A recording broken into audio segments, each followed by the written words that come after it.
YouTube दर्शक बंधु मानक स्वागत। गणित क्विज भाग 3 एथिरे रही 15टी क्विज प्रश्न और ताहार उत्तर छात्र छात्री मानक पाई। वीडियोटी भल लगिले लाइक शेयर और सब्सक्राइब करेंगे। अधिक वीडियो पाई सब्सक्राइब करंतु। आरंभ करिया। प्रथम प्रश्न 1 ठारू 15 मध्य थिबा अजुग्म संख्या मानकर हाराहारी केते?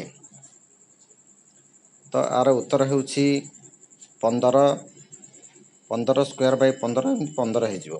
द्वितीय प्रश्न एक 15 लिटर मिश्रण रे क्षीर और जलर अनुपात 3:2 से आउ केते क्षीर मिसाइले यही अनुपात 2:1 हेबो? तो उत्तर हेउछि 10 लिटर।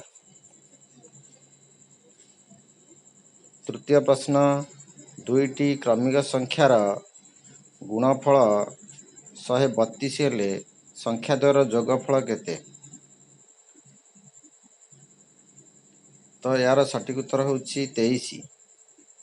परवर्ती प्रश्न जड़े पिला दिन को 35 पैसा संचय करे तेबे से पूर्ण संख्यक टंका संचय करिया को केते दिन लागिवो? तो उत्तर होउछि 20 35 आउ 100 लॉस हो जिवो।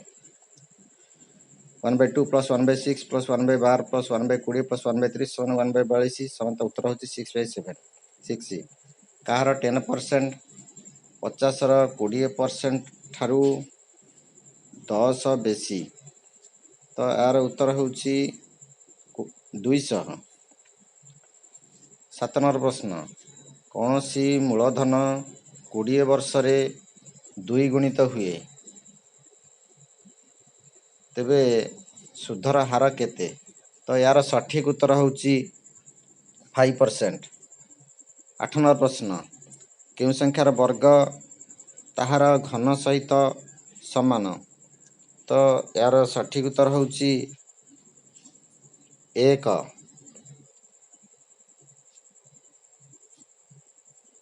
प्रति प्रश्न गोटे वर्ग क्षेत्रर परिसीमा जेते एकक क्षेत्रफल सेते वर्ग एकक तेबे वर्ग क्षेत्रर बाहुर दैर्घ्य केते?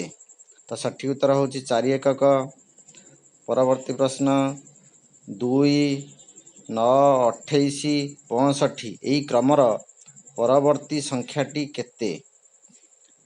तो उत्तर होउछि 126 एटा क्यू प्लस 1। 5टी क्रमिक अजुग्म संख्यार जोगफल 1185 हेले तृतीय संख्याटी केते? तो 1185 को 5 रे हटा 237। गोटे वृत्तर परिसीमा जेते एकक क्षेत्रफल सेते वर्ग एकक तेबे वृत्तर व्यासार्ध केते? एठी 2 पाई r = पाई r स्क्वायर तेणु उत्तर हबो 2 एकक। गोटे सामंतरिक चित्रर भूमिर दैर्घ्य 20 सेमी और यार उच्चता 10 सेमी हेले क्षेत्रफल केते? सूत्र होउछि भूमिर दैर्घ्य गुणन उच्चता समान 200 वर्ग सेमी। 3टी चौकी और 5टी टेबुलर दाम मिसी 300 टंका। सेहीपरि 5टी चौकी और 3टी टेबुलर दाम मिसी 500 टंका हेले 1टी चौकी और 1टी टेबुलर दाम मिसी केते? तो उत्तर होउछि 100 टंका। परवर्ती प्रश्न गोटे वर्ग क्षेत्रर क्षेत्रफल गोटे आयत क्षेत्रर क्षेत्रफल सह समान।